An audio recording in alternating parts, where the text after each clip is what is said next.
अस्सलाम वालेकुम वरहमतुल्लाह। आप जानते हैं कि आजकल शदीद गर्मी के मौसम में बरसात के मौसम की कैफियत पैदा हो चुकी है, जिसकी वजह से जिस्म का पसीना खुश्क नहीं होता और हम पानी और नमकियात की कमी का शिकार हो जाते हैं, जिसकी वजह से जिस्म थक कर बेजान हो जाता है, प्यास शदीद महसूस होती है और बाज़ औक़ात तो दम घुटने लगता है, हाजमा ख़राब हो जाता है और बाज़ औक़ात वॉमिटिंग या मोशन लग जाते हैं। ऐसे में हमें किसी ऐसे मशरूब की ज़रूरत होती है जो इन शिकायत का अज़ाला कर सके।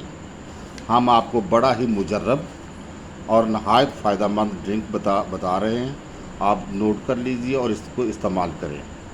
अज्जा ये हैं: अनारदाना 20 ग्राम, पुदीना सब्ज़ इसके पत्ते लें 50 ग्राम, सब्ज़ इलायची 2 ग्राम, सौंफ 1 चम्मच, नमक 1 चुटकी, चीनी 1 चम्मच खाने वाला, पानी 2 गिलास।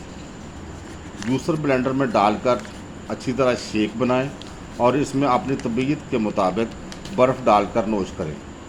आप इस ड्रिंक में चाहें तो आधा या 1 लेमू का रस भी निचोड़ सकते हैं, बस उसमें ख्याल ये रखें कि आपका गला ख़राब ना हो। इस ड्रिंक के पीने से आपकी प्यास की शिद्दत कम हो जाएगी, बदहज़मी को दूर करेगा। अगर मतली या कै की कैफियत पैदा हो रही है तो उसको भी ठीक करेगा। जिस्म में पानी और नमकियात की कमी को पूरा करता है। विटामिन सी की मिकदार पूरी करके थकन को दूर करता है। और एक बात नोट कर लें, शुगर और हाई ब्लड प्रेशर के मरीज़ इसमें चीनी और नमक का इस्तेमाल ना करें। आप इस्तेमाल करें इन चीज़ों को और इंशाल्लाह आपके अगले 2 महीने बरसात का मौसम बहुत अच्छा गुजरेगा। अस्सलाम वालेकुम वरहमतुल्लाह।